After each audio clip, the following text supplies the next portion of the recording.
Hi, it's Pavel with a C++ exercise. In this one we will be doing some object-oriented programming, very simple one. We are supposed to define a class for rectangle and with two private fields, one for width and one for height. They want us to have two constructors, one with no arguments that will simply set the width and height to 1 by default, and another constructor that will accept the width and height from the user and use those values supplied by the user. We are going to calculate the area and perimeter using getArea and getPerimeter functions, and yeah, we need to do the header, which will obviously have the actual class, and we will loop until a width or height is 0. In other words, when the user enters 0, either for width or for the height, then the program exits. Here's the formulas, very simple, and here's a simple sample input and output. Here's the input. We will ask for the height and for the width, and then we will display the result. And again, if the user enters 0 for either height or for the width, the program ends. Alright, so I'm gonna use Visual Studio. If you use some other IDE, you may have a little different interface, but it's basically the same thing. So let's create our files. The file I need is the, in this case, it's gonna to be the Rectangle.cpp, and I'll create a header as well. So this one will be the header, and I'll call this one Rectangle, and it's gonna be Rectangle.h. I already have the main. For now it's empty, of course. So let's do the header first, because that's gonna be our class. It will have most of the functionality actually, or the calculation for the area and for the perimeter. And I'm going to start with the if not defined, the header. So if not define the Rectangle.h, then we will define it. Define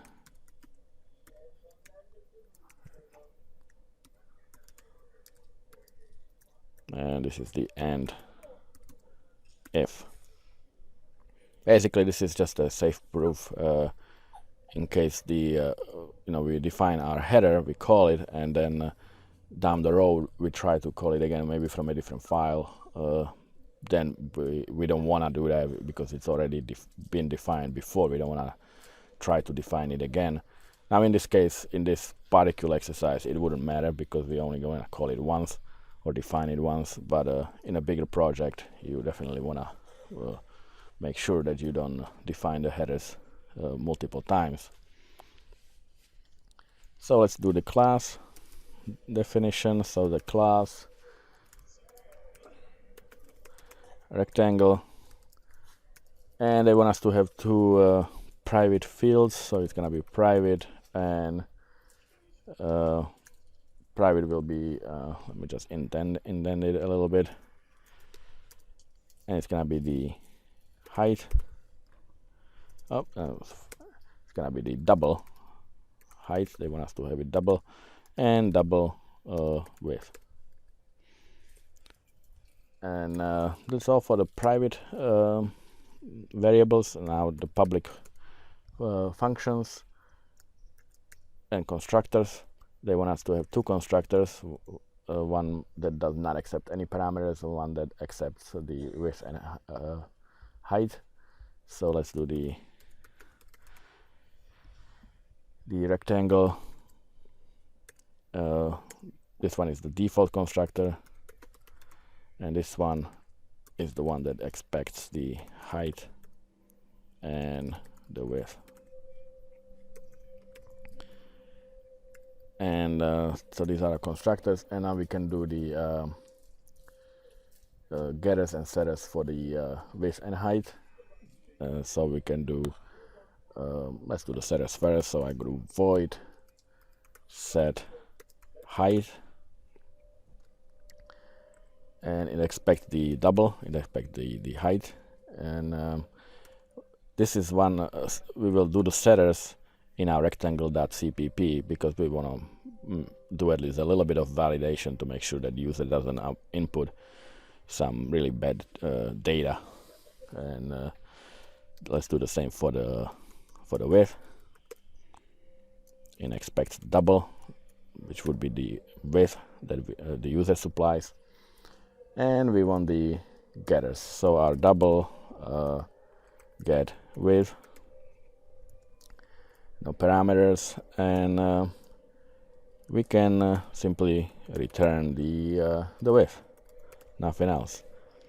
And similarly, get height. Actually, you know what, let me move this up there because just so I can keep it, because I have height here first and over here too, so I just want to keep the order the same. So get height, and we will return height. Now, since these are getters, in this case it's doesn't really matter so much, but you want to put them as a constant because we don't want to not as constants. I was doing some Visual Basic, as you can tell. The reason is this will prevent any change of height, any accidental change or any attempt to change the value of height will fail, because we are only retrieving data. We don't want any changes in our getters. We want to change or set the values in our setters, but in our getters we want to preserve the values and just return them. And we need the obviously the area and the perimeter. So our it will return double get area. Again, it's a getter, so it's a constant. We just want to return value, not set it. We will set it in the function, but we will simply it's a calculated field, so we are going to calculate it and return it. We don't want to change it in any way. We don't want to change the area itself. We just want to calculate it and return it. You want to calculate it from the values that from the height and from the length that the user supplies. We don't want to just input a value to area. So we will return, and the area, if you can see in the formula, is height times width. So we will return the computation of the height multiplied by width. Now we don't need an area as a private variable. In fact, you shouldn't have it, because area is always being calculated based on the values that the user supplies. If I define an area as a variable, it may cause problems down the road. When the user changes height and width, the area won't change automatically. It has to be calculated. But if I try to output it, I may have they call it stale value.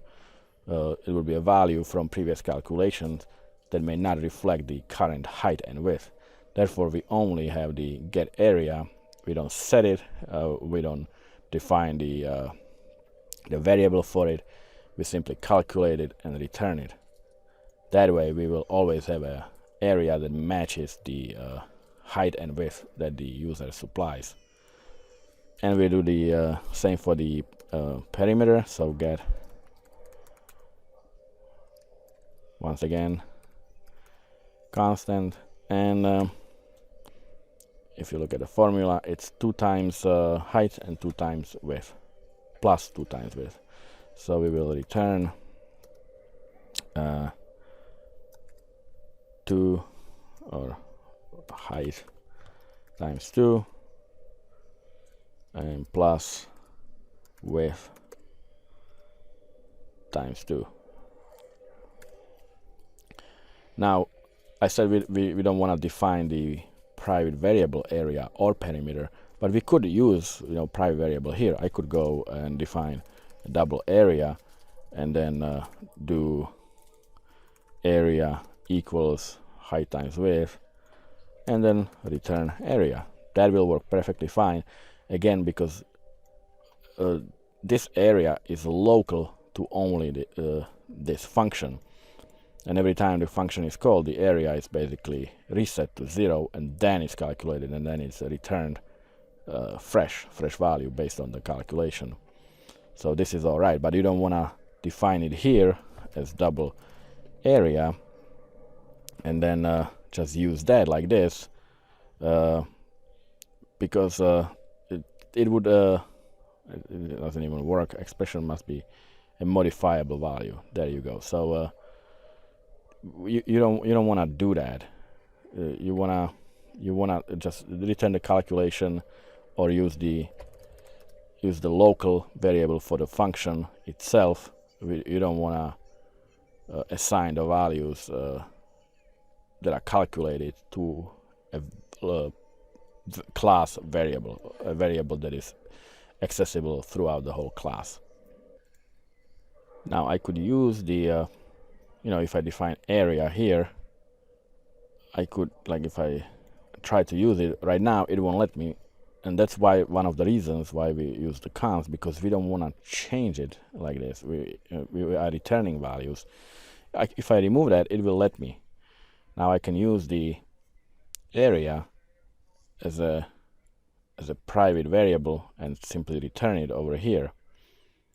But again, this is a bad practice, and one of the reasons to prevent that is to use these constant, again, because you don't want to use the stale values. You don't want to use variables that hold calculated value throughout the class, and then it may lead to problems down the road if the input values change and the output value from previous calculations will not. All right, so let me just delete that. And I'll just leave it this way.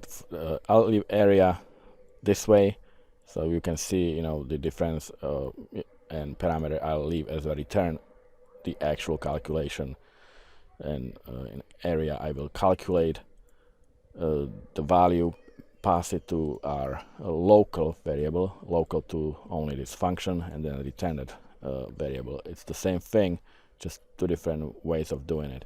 Like if the formula was a little more complicated, you definitely want to use some local variables. You don't want to just have like 2 lines of calculations with a return statement in front of it. All right, so that's our header. Now let's go to our Rectangle.cpp, and in it, obviously, first thing we need to do, we need to include the header. Oh, I forgot the Rectangle.h, and we're gonna do some input output,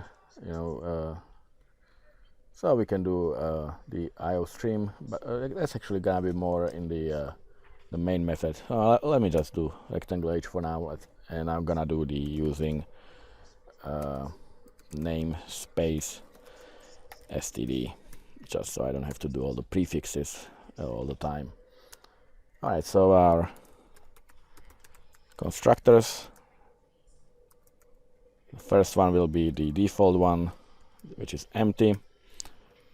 However, actually, I forgot, they want us to set the width and height to 1 by default in this one. So our width equals 1, and our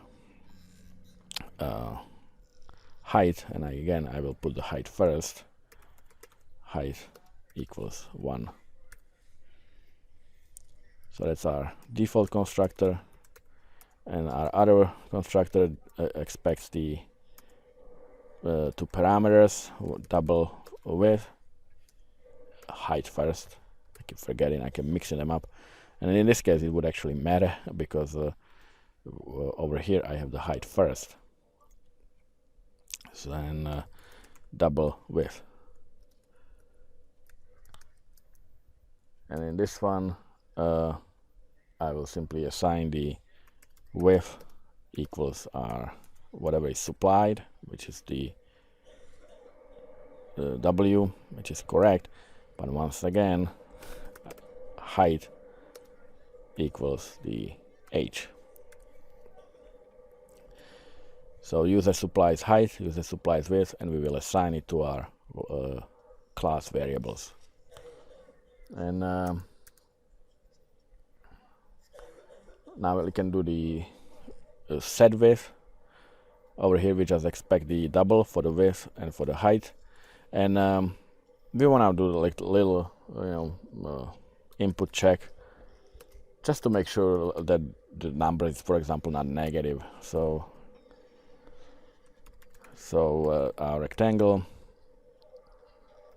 what was it, say height, and it expects double H,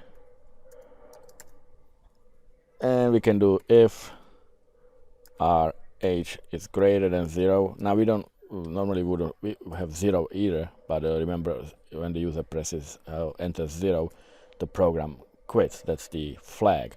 So we cannot do greater or equal to 0, because 0 in this case is actually a value that we check against.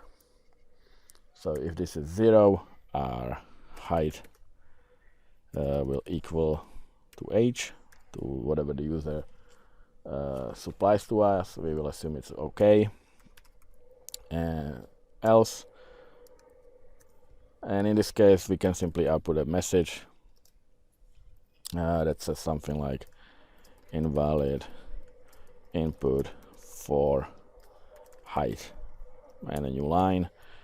And we can do here's our cout. So you know what, I do need to include IO stream. I knew I needed it.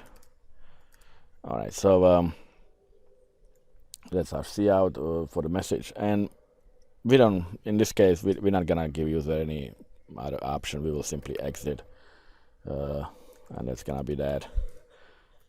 We'll exit on failure. And I'm gonna do the same for the set width. So this one will be set width. It expects width. So, and if the W is greater than 0, then we have a correct value. Otherwise, we will output invalid input for width and exit. And that's all for our CPP file, because the class performs the calculations. It's right in the header, so we don't have to do really anything. We just needed to set the and height and width because of the input validation. And yeah, all right. So let's do the main and see if we can get it to work. So in our main method, obviously we need to do some includes. I need to do the IO stream, because we are going to ask for the input, and we will output using C in and C out. We of course need the header, Rectangle.h, and I'm going to do the using namespace std. Okay, so that's our includes, and now we can do we can ask for the width and height, and do the loop and everything as they ask us to. So a double width, I'll set it to 0 for now. It's a double, and again, why do I start with width again? better keep it a little more constant, you know, a little more structured. So height is first always in this case, because now it doesn't really matter. It's just that when I started to use it first over here, I want to carry the whole style throughout the whole program. So height and width, not width and height. Okay, so we can do a simple loop to loop until height or width is 0. Actually, you know what? I cannot because if it's 0 by default, so we start with do, because if I just start with while height and width is not equal to 0, then it would even not execute, because by default I have it set to 0. So we have to do it with do, and we will loop while height is not equal 0 and the width is not equal 0. Okay, so oh, I forgot the there you go. So now that's our loop, and in it we will simply ask for the input. So we will do cin, and well, let's do cout first. Let's ask, you know, let's tell user what we are looking for. So please enter the height of the rectangle. Actually, you know what, let me see what the sample input has. Enter height of the rectangle. Oh, there you go. Enter where am I here? Enter the height of the rectangle. So that's correct, that's good enough. And cin will be the height. Now we will do cout, and it will be please enter the width of the rectangle, and cin would be the width.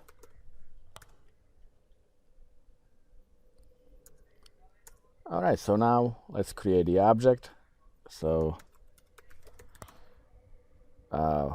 rectangle, and I call it rectangle.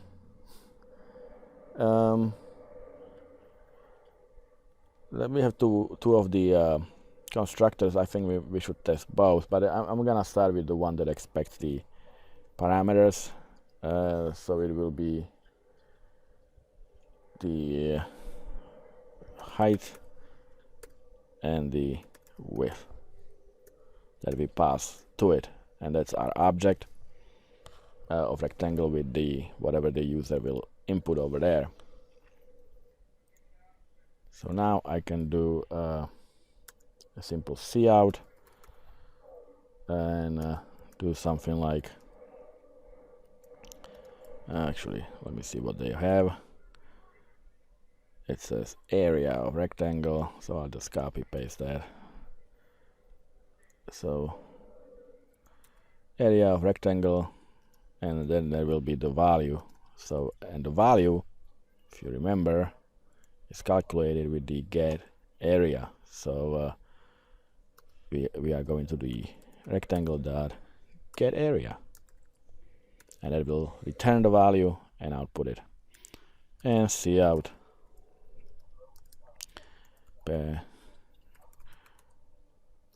of the rectangle, and we will call the getPerimeter, which calculates the perimeter. And that should be really all. I don't know, you know, let me just run that and see.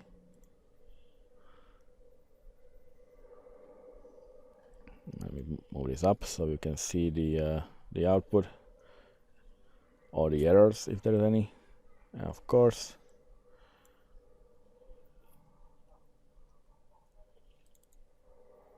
looking for a precompiled header. That's what it says. A thing, unexpected end of file. While looking for precompiled header, did you forget to add include? And I think I did forget. This is a Visual Studio, so we need to add the include stdafx8. So I have it in the main because when I created the project, it's by default there. So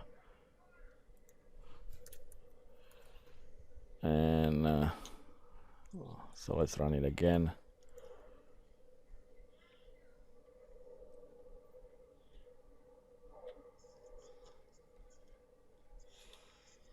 And here it is. So the height of rectangle, I'm gonna use the same values that they use, which is, what is it, 10 and 5. So I'm gonna use 10 and 5. Then it says area of rectangle 50, perimeter of rectangle 30. Please enter height of rectangle, and it asks again because we are looping until we enter 0. Obviously the formatting is wrong. I need to set the thing, some spaces there, and put new lines in between. So let's do that. And so please enter area of rectangle and a space so it's not all cramped together. And over here, after we get the area, I will do end of line, and the same over here, just so we have new lines there. Let me see how that works now. Yeah, there's a space now, so if I do 10 and 5, I get area of rectangle 50, perimeter of rectangle 30, and if I enter, I don't know, 150, and it's 5,300. And if I enter 10 and 0, it should not calculate it, and it should just exit. Alright, so alright, that seems to be actually working. Let me test if I enter 10 and 5 and I enter 0 first, and then let's say 10, it should still exit because I entered 0, and it did. And finally I want to enter a negative number, so I'll enter 10 and let's say -5, and it should just it should not actually do anything. It should exit because remember, we do not want the negative values. If it's negative, it should say invalid input, and it didn't. So let me check into that, and that should be all. Just fix that. Now the reason it accepts negative values even though we are testing it here in the set height and the set width is that we actually never really call these methods. For us to do that, when we come over here to our rectangle, instead of setting the height directly to h, if the user supplies -5, our height will be -5. It won't come over here and just checks that. We have to make it do that. So instead of assigning the height to h, we can call that method directly, set height, and pass h to it. And similarly, we can do the set width and pass the w to it. So that way, when the user supplies h or height with a negative value, it calls the set height and it checks it if it's a negative value, and if it is, then the error is being produced. So let's test that. And I have a rectangle, let's make it 10 and the -5, for example, and it did exit in fact, but we didn't see anything. Let me run it with Control F5 so the screen pauses. So if I run 10 and -5, it says invalid input for width, and press any key to continue, and it exits now because that's how we have it set up, to exit on failure. So that will take care of the negative values. Now, we didn't test the actual default constructor with no parameters, so let me do that too. It's not really, the exercise doesn't say anything about it, but just so you can see how that works. So I have a second object, Rectangle.2, and I can do cout the height of Rectangle.2 is, and we can output the Rectangle.2 dot get height, and of course end of line, and we can do cout the width of Rectangle.2 is, and we call the get width and end line. So if I run it again, the first object is created and asks us for the values. I'll enter it, and now it says after that it says the height of Rectangle.2 is 1 and the width is 1 as well. And please enter the height of rectangle. So if I press 0, it will exit because 0 is the flag again. I can, however, now go and reset the values of Rectangle.2. I can do set height, and I can set it to, let's say, 100, and I can do Rectangle.2 dot set width and set it to 50. And now if I copy paste this, now the height will be set to 150, and I can now also of course calculate the area and perimeter of the Rectangle.2. So I just have to change this to Rectangle.2 like that, and if I run it now, I will have two different objects, two different rectangles. The first one will have 5 and 10, and it calculates the rectangle area. Then it goes and it says the height is 1 and 1 because we just created default object. Then we reset the height to 100 and width to 50, and then it calculates the area and the perimeter of the second rectangle as well. So now what if I enter negative values here? Let's say I enter -50. It should throw an error as well. It should not let me go and use negative values. So the first one, and it didn't, it exited, but let me just run it again with Control F5 so you can see the actual result. And it says, it calculates the first one because the values were correct. This is just by default that we are putting, and then it says invalid input for width because that's the next thing that we entered. We try to get the width that is negative, and it cannot be because we go to our set width over here and we check if it's negative, and if it is, we exit. We display a message and we exit. Alright, so I hope this was helpful. If you like the video, please click like. Don't forget to subscribe. Please share if you know someone who would like it. And I will see you next time. Take care.